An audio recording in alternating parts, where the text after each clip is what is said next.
Hello everyone, welcome to Bajirao IAS Academy, the Hindu news analysis. Today is 6th January 2025 and today we have some important articles for the discussion, and one by one we'll try to discuss all those important news articles along with one mains practice question as well. And in fact, this mains practice question is very important. This is based on the current affairs. So the question is about India and France defense relations. And in fact, Prime Minister Narendra Modi is going to travel France, and in fact this Prime Minister Narendra Modi's visit to France would further strengthen India's defense relationship as well as the security and strategic relationship between India and France. And in fact, when we look at this particular question as part of syllabus, this is as part of General Studies paper 2, India and its relations with other countries, including the policies of developed and developing countries on India. So we could say that, in fact, India and France relations are very important, for India at this point of time, right? So because France is a permanent member in United Nations Security Council, and France also actively supporting India membership in the United Nations Security Council. Right. So apart from that, we have a strong defense and security cooperation, and India and France are also engaging very closely with respect to Indo-Pacific rules-based order, Indo-Pacific free, open and inclusive Indo-Pacific, right? So in this Indo-Pacific strategy also, India and France working very closely and together.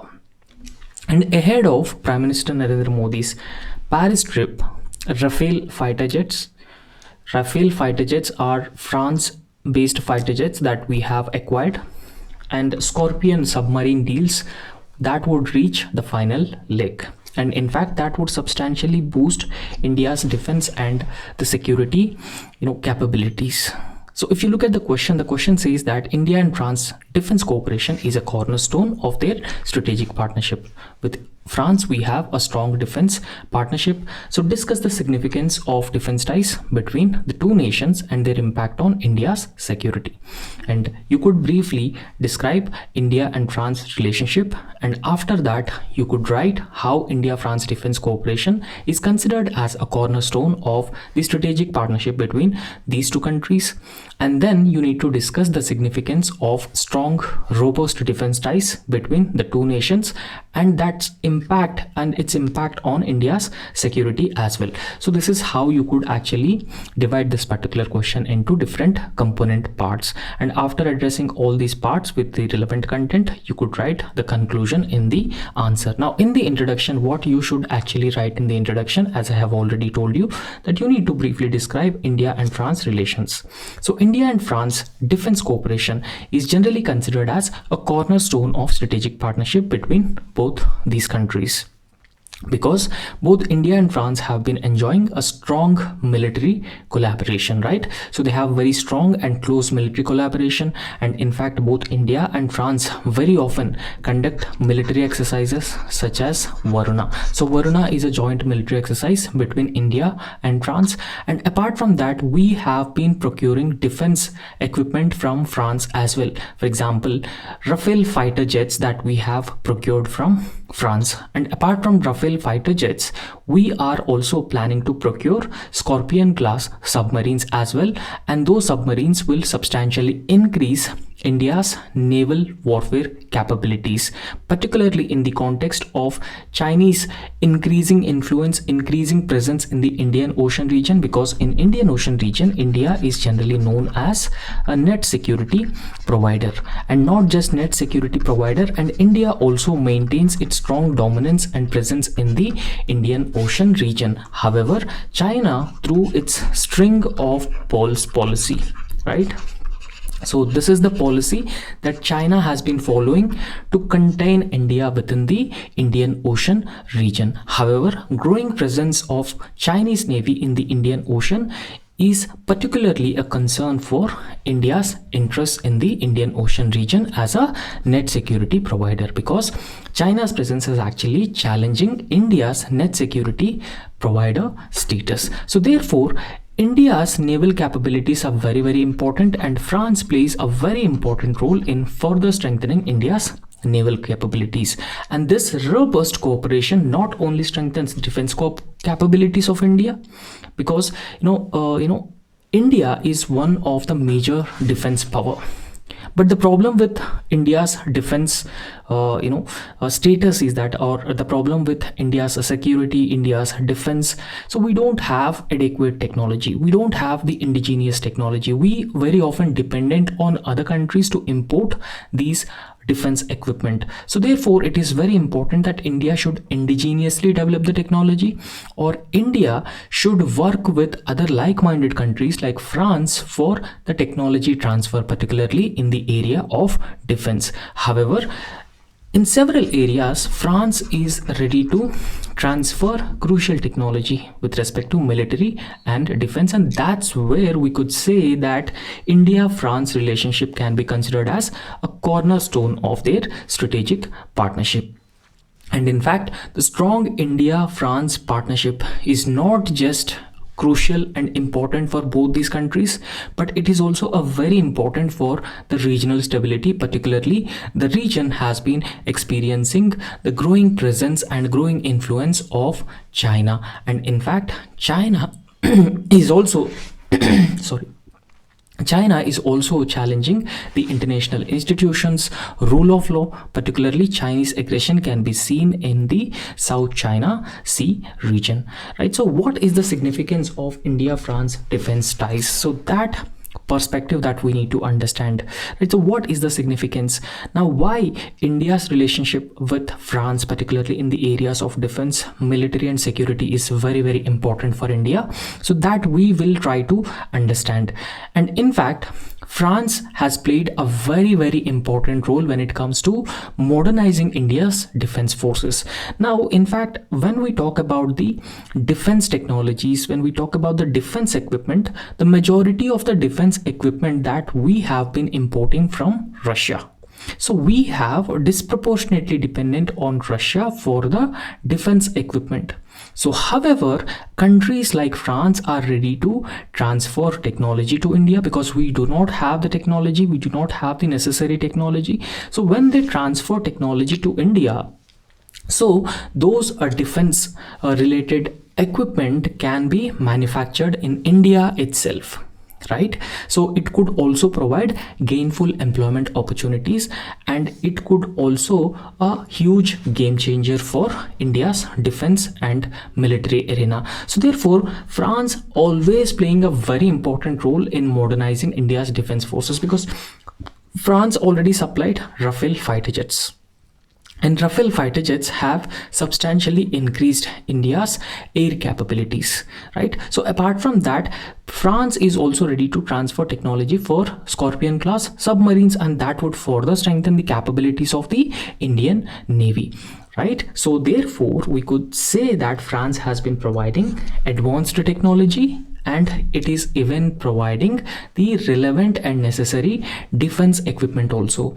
And apart from that, India and France, we could observe, or we could see that there's a strong naval cooperation between both India and France, particularly in the backdrop of the Indo-Pacific region, right? So Indo-Pacific as a geostrategic construct, so it is unfolding, and it is also a very important role. And China has been challenging the rules-based order in the Indo-Pacific region, and that is a cause of concern. But on the other hand, France has some island nations within the Indo-Pacific region. So therefore, for France, it is very important that its interests are protected in the Indo-Pacific region. However, we all knew the position of India in the Indo-Pacific region, the strategic location of India in the Indo-Pacific region. So therefore, France wanted a close relationship with India to protect its interests in the Indo-Pacific region, and that is a major driving force between strong India-France defense and military collaboration in the Indo-Pacific region. So I hope you have understood this. And apart from that, now India also wanted to achieve self-reliance when it comes to procuring defense equipment or manufacturing defense equipment. So we should be self-reliant. So we should not dependent on other countries for our essential defense equipment. So India's self-reliance bid has been outlined by Prime Minister Narendra Modi through Atmanirbhar Bharat program or initiative. However, so in order to become self-reliant in defense equipment and military equipment, it is very important that we need to have a technology, right? So self-reliance to technology transfer is also very, very important, and France's openness to technology transfer. And France is actually ready to transfer technology, important technology for India. So one such example is this Scorpion class submarines, where France is ready to transfer this technology to India. So that will help India achieve the self-reliance or Atmanirbhar goal that we wanted to be self-reliant in the defense equipment manufacturing and production. So that could foster domestic defense production, and also that could further reduce reliance on India imports from other countries. Now, as I have already told you, that we have been importing the defense equipment from other countries, particularly Russia, even Israel, US, and different countries also. So we should, over a period of time, reduce our dependence on other countries for importing essential defense equipment, and in this quest France plays a very, very important role.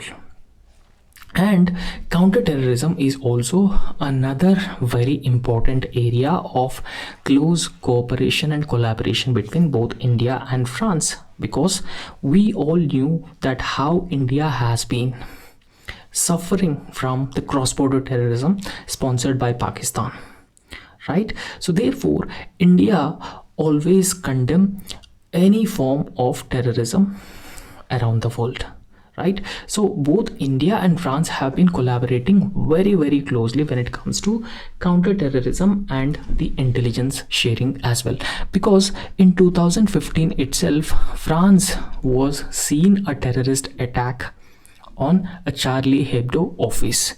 So therefore a strong defense cooperation between India and France is driven by or is guided by their commitment to counterterrorism, and also they are sharing mutually beneficial intelligence.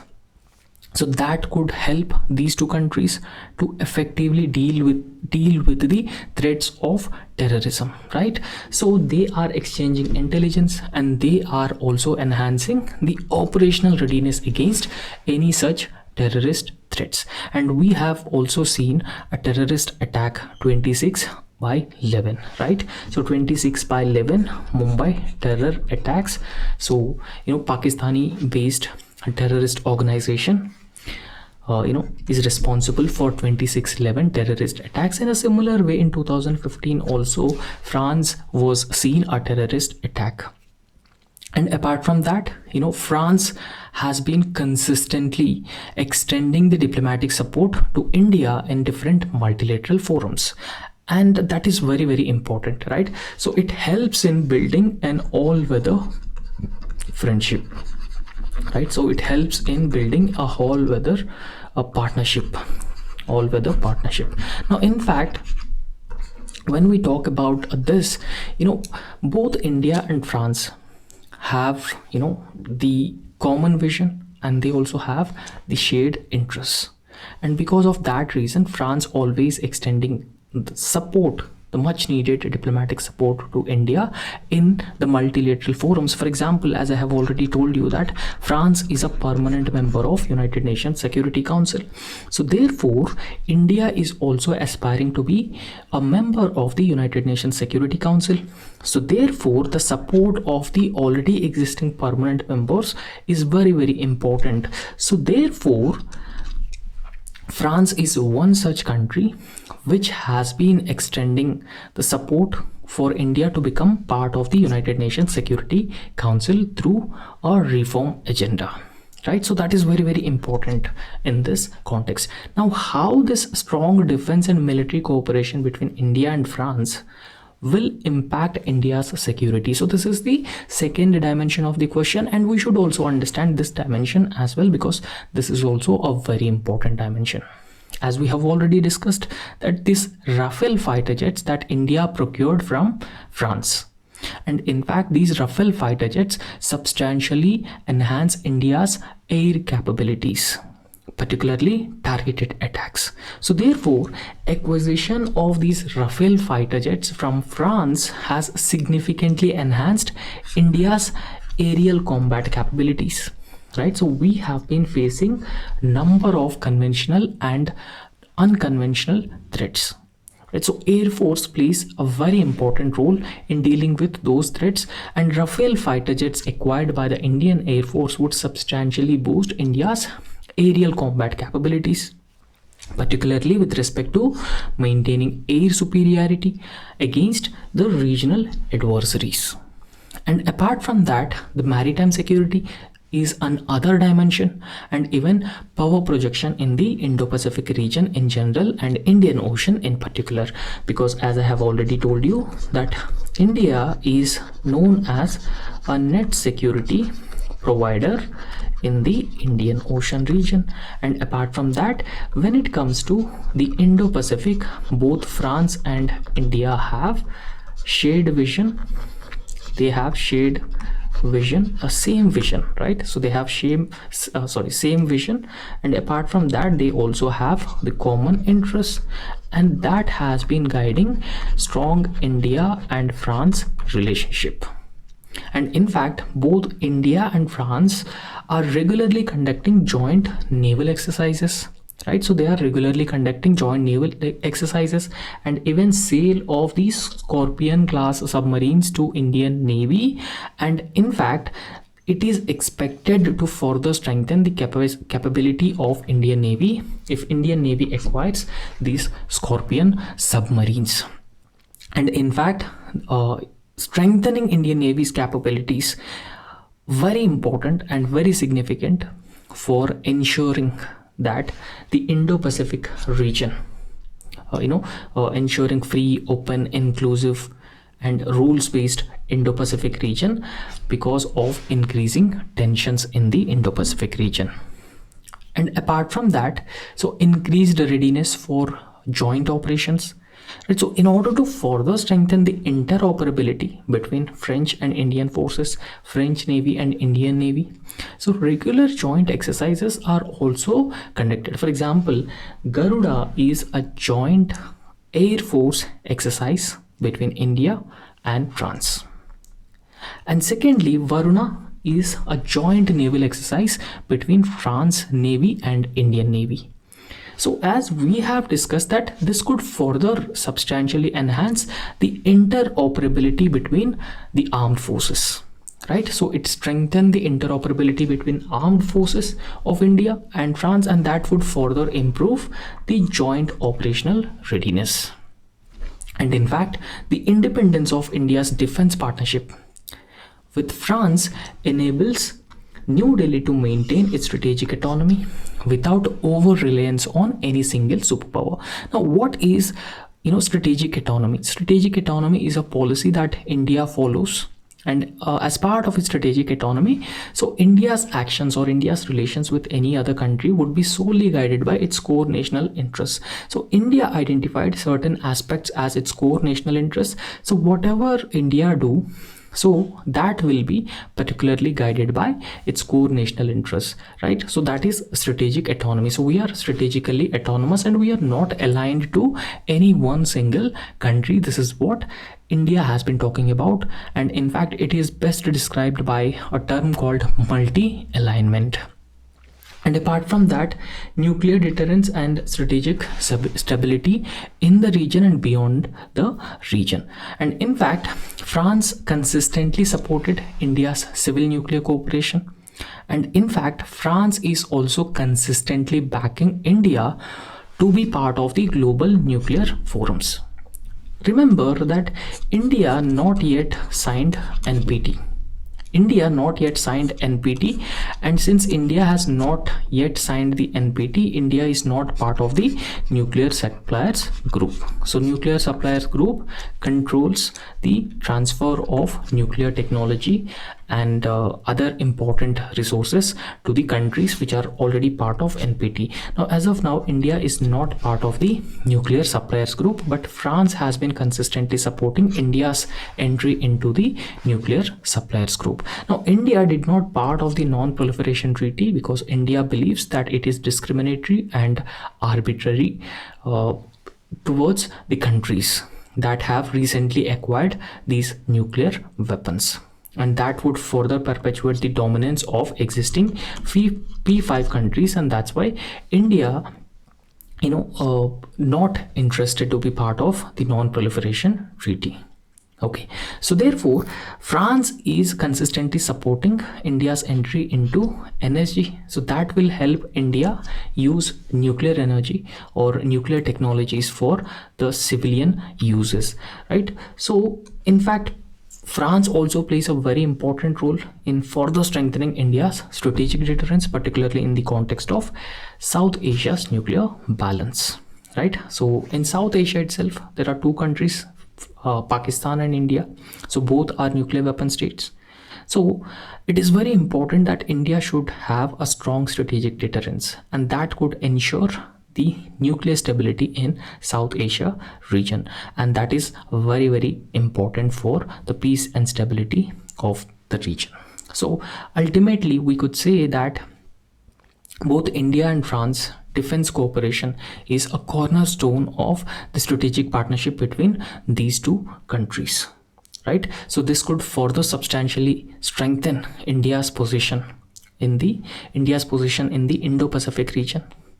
India could further maintain its dominance and influence as a net security provider in the Indian Ocean region as well. However, it is expected that India and France relations could further flourish in the future because of the common vision and shared interests that these two countries have, right? So I hope you have understood this. And next we have one article. This is very important article which is given in the Hindu newspaper, and it is talking about the need to emphasize on preventive care in India, right?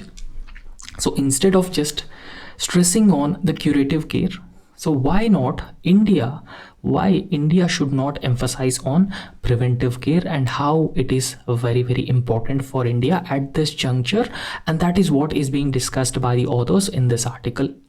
Now it is being said that India has been facing healthcare crisis, no doubt. So anybody could say that India has been facing healthcare crisis. So how we could say that India has been facing healthcare crisis? See, there are some reasons. So there has been a growing out of pocket healthcare expenditure in India. So it is more than 50%. Out of pocket healthcare expenditure has been growing enormously, and healthcare GDP is less than 2%. So less than 2% of the GDP. It is the expenditure on healthcare,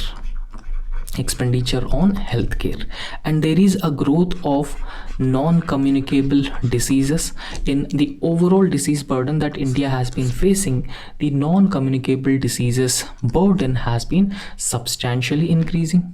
That is another major problem, and India is not able to provide universal health care, access to universal health care. So this is another major problem that India has been facing.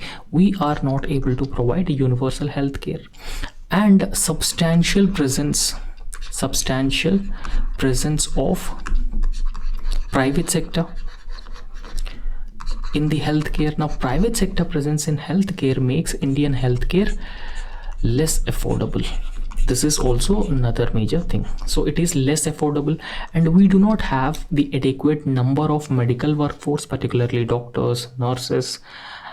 And India is also facing the problem of hidden hunger, or we don't take adequate nutrition as part of our food choices, our food habits, right? So all these problems that we have been facing in the healthcare sector. So it is important that Indian healthcare system should start focusing on the preventive care. So that is very, very important for a country with a huge population and number of people, around 21% of India's population still under the below poverty line, right? Now, it is said that India has been facing the alarming dichotomy today. So the dichotomy is about what? The dichotomy that country sees in alarming rise in non-communicable diseases. There is a substantial increase in the non-communicable diseases. Now, what are these diseases? For example, heart attack, heart stroke, and even cancer, diabetes. So all these diseases are known as the non-communicable diseases.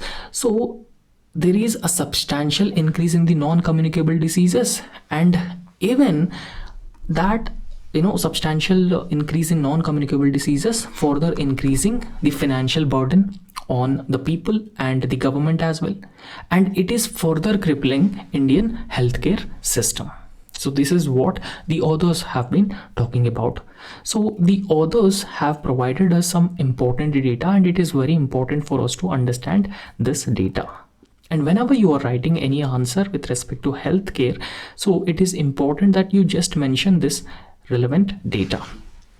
So in fact, in India, non-communicable diseases account for about 65% of all deaths in the year 2022, right?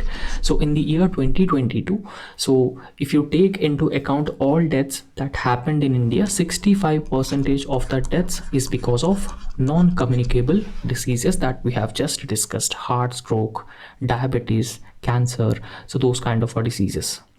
And in fact, it was a 50% in the year 2010 and 13. So within around 12 years, this has been increased from 50% to 65%, and this is the data that has been provided by National Family Health Survey 5. And in fact, the prevalence of risk factors for non-communicable diseases is worryingly high in India, right? Particularly cancers related to breast cancer, lung cancer, cervical cancer among women are on increase or on rise, with the median age of diagnostic with these non-communicable diseases is much lesser compared to the global average. So that is the cause of concern. For example, the average age age of diagnosis with these non-communicable disease in any Western country, imagine that it would be around 55 years, but in India it is just around 40 years. So it is much lesser. The average age of diagnosis in India is much lesser compared to the global averages, and in fact it has also substantially increasing the economic burden on the people as well. A union budget for 2024 has allocated around 87,657 crore rupees, right? So Union Health Ministry has got 87,657 crore rupees in this budget as a budgetary allocation, and in fact it is around 13% increase in the total allocations to the Indian healthcare. So even though it is 13% increase allocations for the healthcare, it is inadequate, because experts have been, they are of a consensus that the allocation remains insufficient. It is inadequate given the scale of India's health challenges, that we have been facing a lot of health challenges, and because of that particular reason, so this allocation 24-25 budget to the Union Ministry of Healthcare is inadequate. And in fact, the share of household health expenditure, particularly the out-of-pocket health expenditure, has been substantially increasing, and the out-of-pocket healthcare expenditure is more than 50%, and that is the cause of concern, because the majority of the earnings of the households is being spent on healthcare itself, and that is how it has been resulting in poverty among the people. That is how it has been perpetuating poverty. And in fact, World Health Organization projects that the economic burden of the non-communicable diseases that India has been seeing now, so the economic burden of these non-communicable diseases for India will surpass rupees 280 lakh crore, right? So it would be around 280 lakh crore. So by 2030, the total economic burden of these non-communicable diseases for India would be 280 lakh crore, and a cost that is equivalent to 2 lakh per a household. And this is very serious, and it is time that India needs to act on these non-communicable diseases.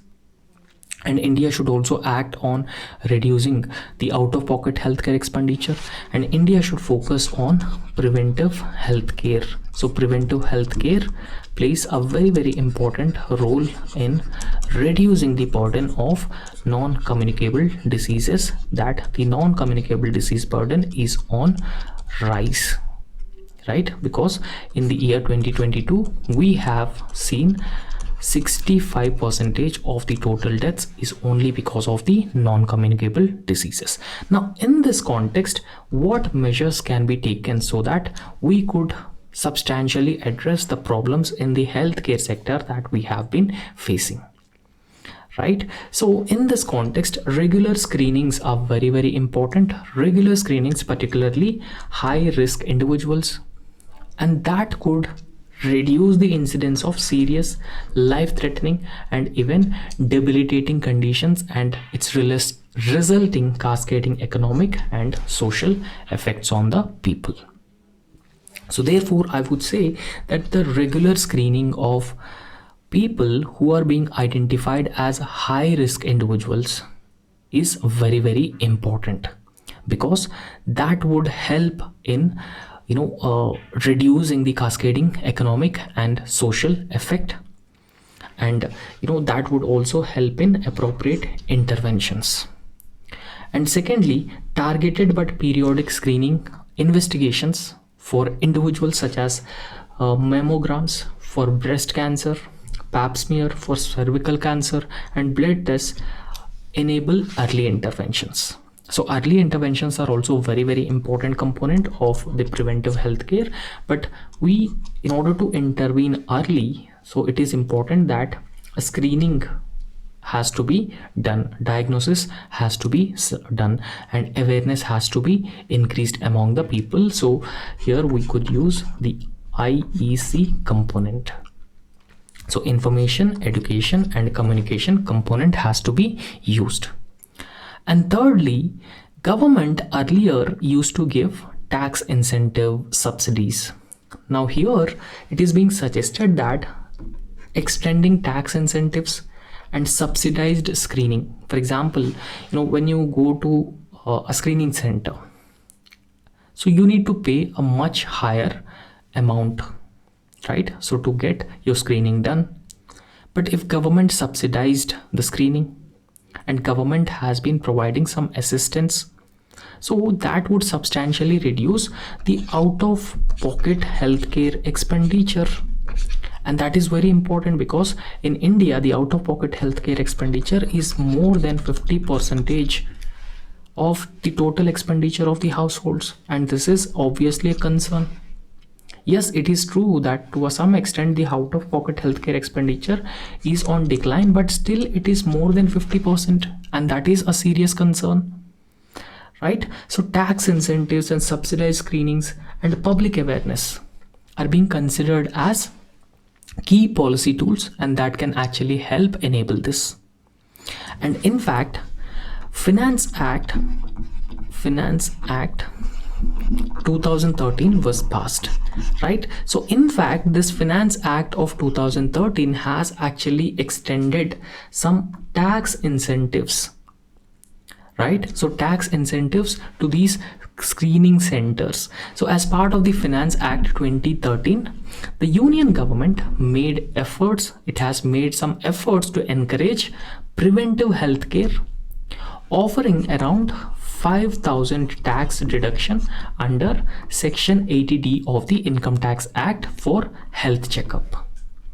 Okay, so such incentives and even tax deductions have to be provided so that the patient or the individuals would spend a less amount, and that would also help substantially reducing the out-of-pocket healthcare expenditure, because high out-of-pocket healthcare expenditure is also responsible for perpetuating poverty cycle. And in fact, it would be prudent, or it would be a wise policy for our policymakers to consider revising this tax incentive from 5,000 to 15,000 in the Union Budget 25-26.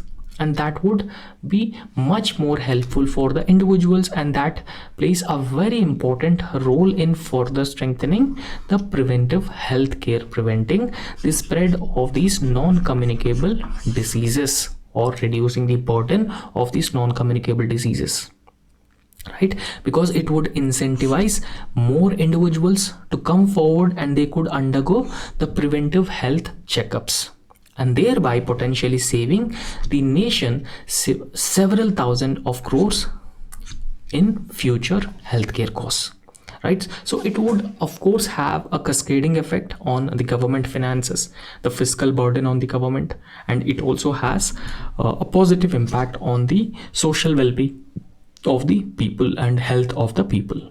And in this context, it is very important that we need to prioritize the preventive care. So in order to prioritize the preventive care, so it is very important that we need to strengthen early intervention capabilities through schemes like Ayushman Health and Wellness Centers, right? So we all knew that government has launched Ayushman Bharat program that provides insurance to every household. So 5 lakh rupees of insurance to every household.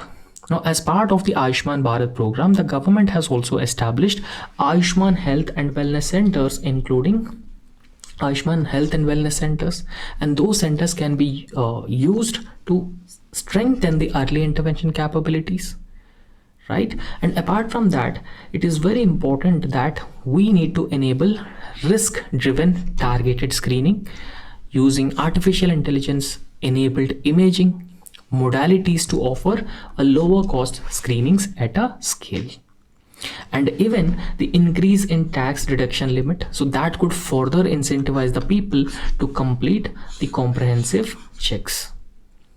And by prioritizing preventive care over the reactive treatments in the sense that, for example, if a person is having non-communicable diseases, instead of addressing the root cause of the non-communicable disease, we are just trying to cure the disease, or we're just reacting to the disease, right? So it is very important that we should focus on preventive healthcare. Preventive healthcare is a very important instead of reactive treatment. So by prioritizing preventive healthcare, India can actually pave the way for a healthier and more economically resilient future, right? So, healthy Bharat, wealthy Bharat. So you could use such terms as well. So the next topic is protecting the indigenous tribal people in Andaman and Nicobar Islands. Now, I'll give you the brief context before explaining this. The context is that the government has decided to set up, the government has decided to declare national parks or, wildlife sanctuaries in some of the areas in Andaman and Nicobar Islands, and that would result in the displacement of the indigenous local tribes, Shompens and Andamanis, right? So in fact, they are being considered as the protectors or the guardians of the planet, because they are protecting the nature, right? So they are part of the nature. However, government through such measures have been displacing these tribal people, and government is also alienating them from their tribal land rights, their traditional customs, their traditional rituals, and the government is also not providing adequate rehabilitation for them. So these are some aspects which are being discussed, and we'll try to understand this as well. right? So about this article, particularly some tribal groups in the Andaman and Nicobar Islands. Recently, a unilateral decision has been taken by the government to establish 3 wildlife sanctuaries. It is decided to establish 3 wildlife sanctuaries in the southern Nicobar, and that will certainly deprive the indigenous people of their ancestral territories. So those territories are being considered as ancestral territories, and declaring the southern Nicobar region as part of the wildlife sanctuary would certainly alienate people, particularly the traditional inhabitants, indigenous communities, of their ancestral territories and rights over their land. And in fact, these are, for millennia, these historically isolate indigenous people. So they have relied on these islands, particularly the southern Nicobar Island. These tribals are Nicobaris and also the Shompen tribe. So Shompen is particularly vulnerable tribal group in Andaman and Nicobar Islands, right? So in fact, they consider these islands as a resource reservoirs, and these reservoirs or these islands are very important for their sustenance. And in fact, these indigenous tribal groups actually protected the nature, protected the environment and ecosystem. So that is the cause of concern here.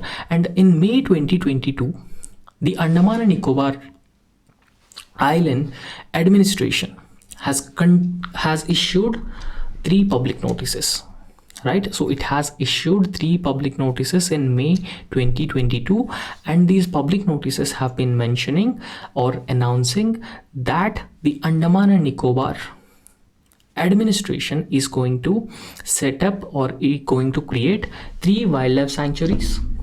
So those 3 wildlife sanctuaries are a coral sanctuary at Mary Island and a megapad sanctuary at Menchel Island and a leatherback turtle sanctuary on a Little Nicobar Island. However, these 3 public notices have been issued without consulting anyone, right? So there is no stakeholder involvement. No one is being consulted. Feedback is not asked.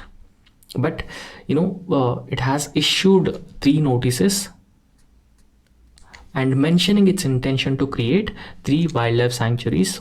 One is coral sanctuary at Mary, and a megapad sanctuary at Menchel Island, and leatherback turtle sanctuary in Little Nicobar Island. However, the Andaman and Nicobar administration has issued an order saying that it did not receive any objection.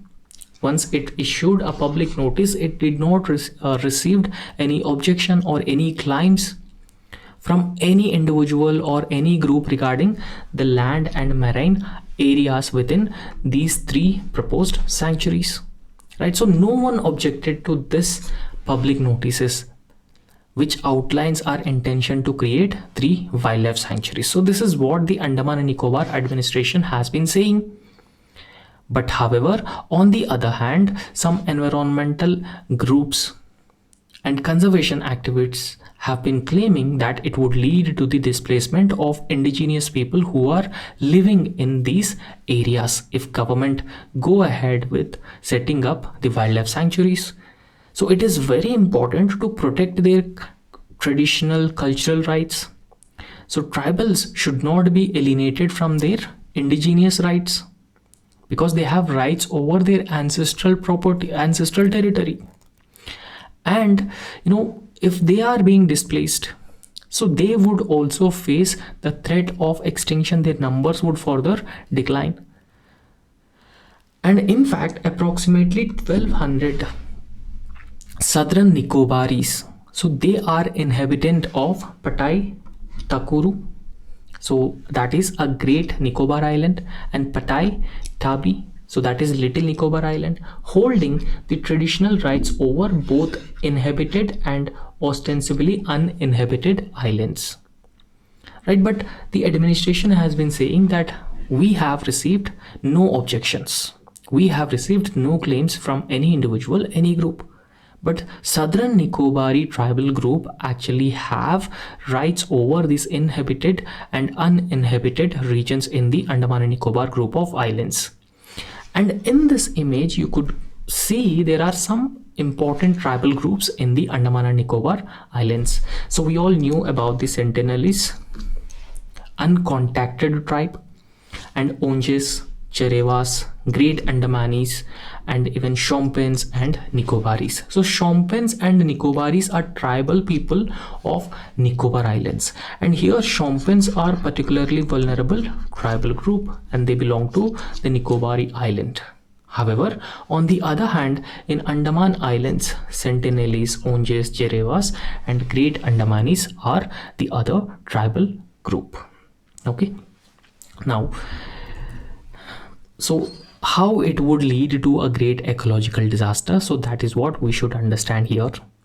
And in fact, the selection of Mary and Menchel Islands as conservation reserves, as wildlife sanctuaries for coral reefs and megapod birds is considered as arbitrary.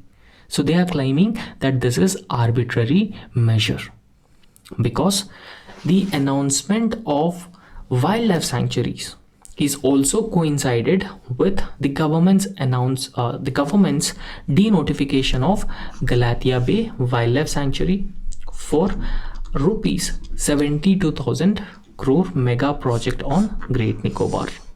Okay, so the government has already announced 72,000 crore mega Great Nicobar infrastructure development project. Right. So when the government has announced this infrastructure development project, so of course, it is very sensitive region in terms of biodiversity, in terms of environment and ecology ecosystem. So it is a very, very sensitive region, Andaman and Nicobar Island. And so when the government announced such a massive infrastructure development project in Great Nicobar, so of course the government need to acquire land from other protected areas in the region.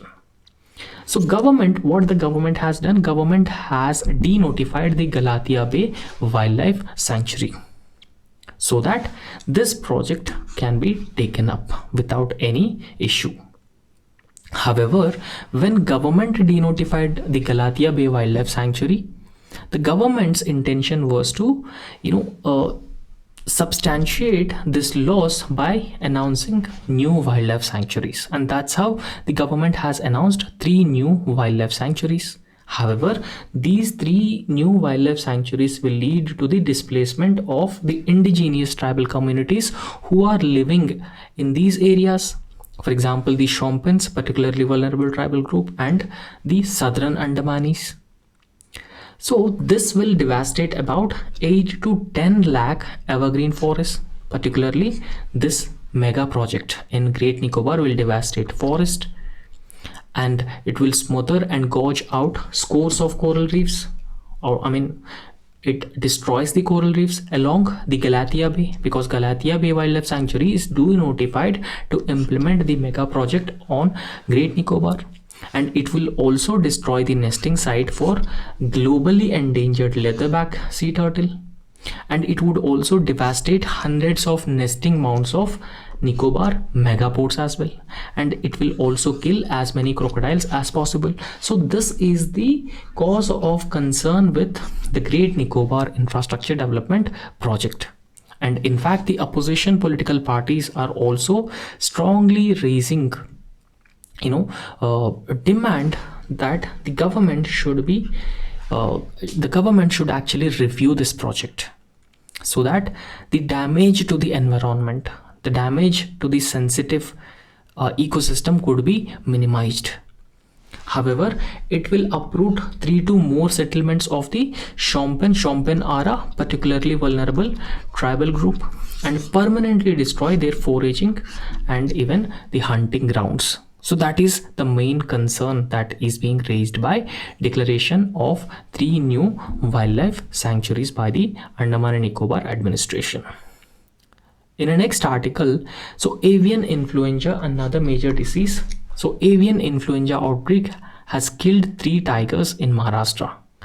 So in this context, we'll understand what is avian influenza and what threats avian influenza actually posed to the global healthcare system, and the risks or risk of avian influenza to human beings. And we will also understand the death of tigers because of avian influenza. So it is said that 3 tigers and 1 leopard at Nagpur Rescue Center have died from avian influenza. So avian influenza is also known as H5N1, and in fact it is a rare instance of virus affected a rescued wildlife in India. And in fact, in response, the Union government, after the death of 3 tigers and 1 leopard, so it has issued advisory urging all Jews across the country to remain vigilant about H5N1 and follow the action plan for prevention and even contamination, and monitor symptoms of captive animals or the nearby areas. And in fact, the advisory also highlights the contiguous and zoonotic nature of the disease, the H5N1 disease. Now, what is this avian influenza, which is also known as H5N1? So it is also called as bird flu or avian flu. And in fact, it is an infectious viral illness. It is caused by a virus, and it is an infectious viral illness, and it primarily affects poultry and wild birds. And in fact, various strains of avian influenza virus have been circulated among at least 100 bird species. However, so even though these strains have been circulating among around 100 species of different birds, but wild waterfowl is like ducks and geese are often considered as a reservoir or carriers of this H5N1 virus. Right? So they are being considered as a carriers of H5N1 virus. So even though they are being carriers of this virus, so this virus don't harm the waterfowl like ducks or geese. And in fact, H5N1 is a type of influenza virus that causes high infectious severe respiratory diseases. Right? So it causes severe respiratory diseases. It is highly infectious, and it is a contagious disease, and it is called as avian influenza if it affects birds. And basically it is a subtype of influenza A virus, right? So influenza A virus type. And in fact, a human cases of H5N1 is very rare. Okay, so they occur occasionally, but it is difficult to transmit the infection from one person to another person. So it is it is rare that infection is being transmitted from one person to another person.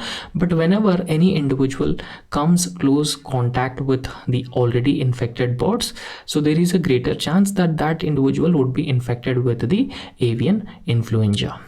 And in fact, so when people gets infected with the avian influenza, there is a chance that there's a 60% chance of mortality because of the avian influenza. So as we have just understood the human risk, so although humans are rarely contract with the bird flu or avian influenza, so these infections typically occur through the close contact with the already infected sick poultry birds, right? So where in case in those poultry birds the viral load is very high, then there is a chance that the individual who comes in close contact with this would get impacted. And in fact, after this incident of tiger deaths, the Union government has issued an advisory, and all Jews in India are put on alert. And in fact, Maharashtra has reported India's first case of avian influenza among animals, right? So you just have to remember that Maharashtra has reported India's first case of avian influenza among the animals. In fact, remember that there's a high probability that it impacts the birds.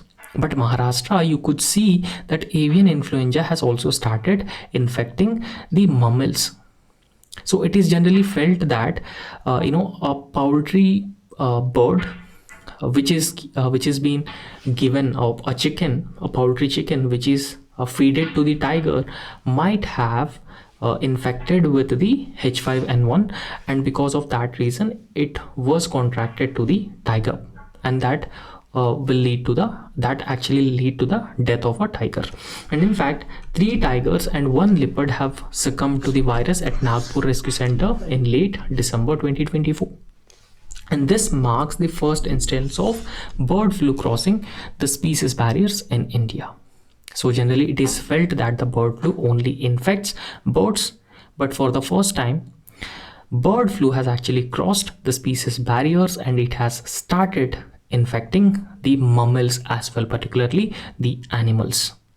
And if you look at the government's response to the infection being spread to the animals, Union Animal Husbandry Ministry has issued a circular, and this ministry has urged all states to quarantine the infected and even symptomatic tigers and other feline species to prevent the transmission to humans and other animals, because that would threaten the other species health as well. And in fact, ministry plans to release detailed guidelines within 1 week. And apart from that, so enhanced biosecurity protocols were also put in place, such as temporary closure of the H5N1 affected establishments from public. So those establishments will be not allowed for the public, and it would further strengthen the biosecurity measures. For example, restricting personal movement between the infected and healthy areas. And in fact, the a thorough disinfection of the affected areas, and even collection of samples for strain identification. And apart from that, protection for zoo staff is also made mandatory. And regular health screenings and hygiene education for zoo personnel have also been mandated, because they might come in close contact with the animals which are already infected with the H5N1. And if they are contracted with the H5N1, then it would lead to the serious symptoms, and mortality chance is also very high. And there's a call for One Health approach. One Health approach is an approach that has been outlined by the World Health Organization. So this One Health approach emphasizes on the health of animals and human beings as well. So that is an integrated approach to ensure that there will be no genetic diseases like COVID-19 pandemic. So ministry has emphasized on One Health approach. So this One Health approach integrates efforts of human health with animal health and a wildlife sector to comprehensively address these issues of genetic disease. And immediate attention should be to mitigate the risks to both animals as well as the human health as well. Right, so that's all in this lecture, and thank you so much. So if you like our work, please subscribe our YouTube channel and also hit like button. Thank you.